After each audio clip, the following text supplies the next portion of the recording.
To be or not to be? That is the question. Whether 'tis nobler in the mind to suffer the slings and arrows of outrageous fortune, or to take arms against a sea of troubles, and by opposing end them, to die, to sleep no more.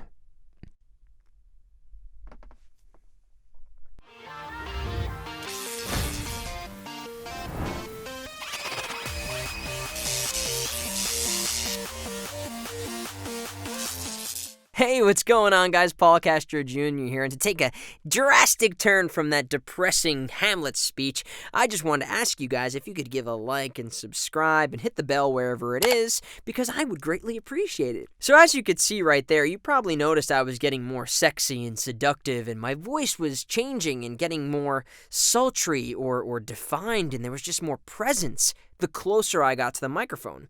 And that is because I was practicing or implementing something called the proximity effect. For those of you who don't know, the proximity effect is when there is an increase in bass or low frequencies the closer you get to the microphone or the microphone capsule. Because the proximity effect is something that's exclusive to cardioid microphones, hypercardioid, supercardioid, or unidirectional. So, unlike with omnidirectional, the cardioid microphone is getting all of its source of sound waves from right in front of the microphone. So it's super sensitive to everything that's coming here. So the closer you get to it, there's going to be a change in tone. It's going to be more rich, or there's going to be more satin, or it's going to be more pronounced the closer you get to this capsule. So you guys probably hear this technique or this principle used a lot in commercials when you hear the big burly guys talking about, if you're a man's man, you probably drink bourbon. Or, if you want to be rough and tough like I am, drive the Ford 4x4. I don't know if there's a 4x4 Ford, but you guys get what I'm talking about.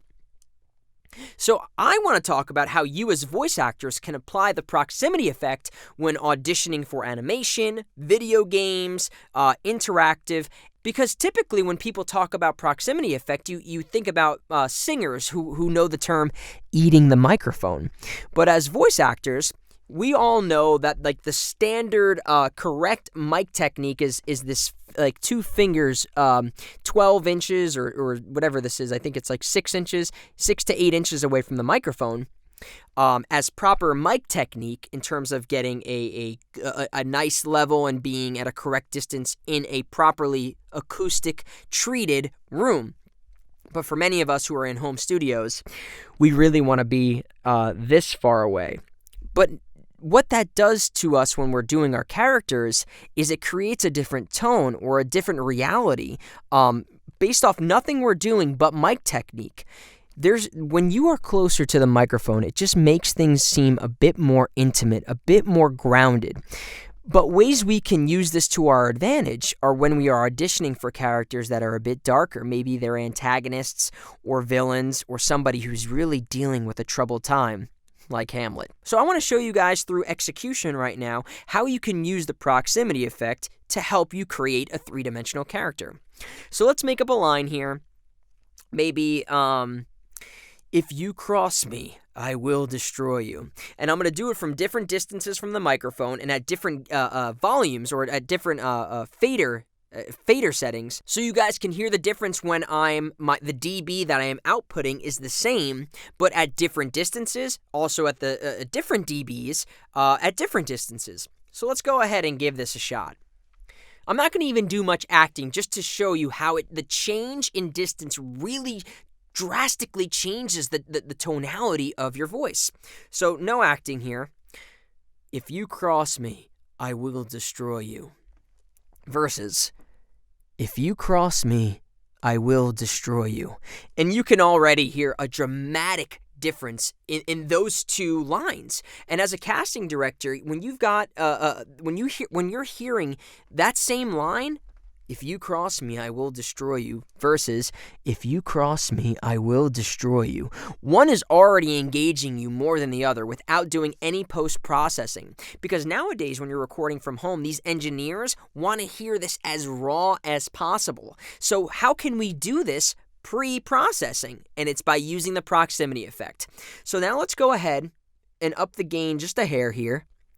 So when I'm further away, the dB output, or my volume, is matching what it's going to be when I go closer to the microphone. If you cross me, I will destroy you. Versus, if you cross me, I will destroy you.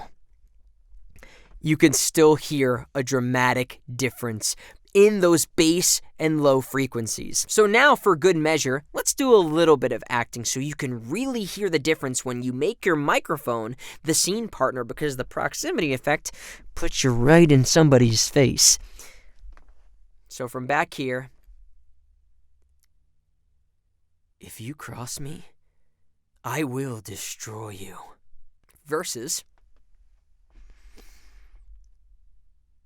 if you cross me, I will destroy you. You can just hear such a difference. So I hope that this technique, or the understanding of this principle, will be helpful for you guys during your auditions, your bookings, or even just for fun practicing. So once again, why don't you give a like, subscribe, hit the bell, and let me know in the comments if there's something you'd like me to make a video on next. So much love, I wish you guys all the best, and I hope to hear you guys soon.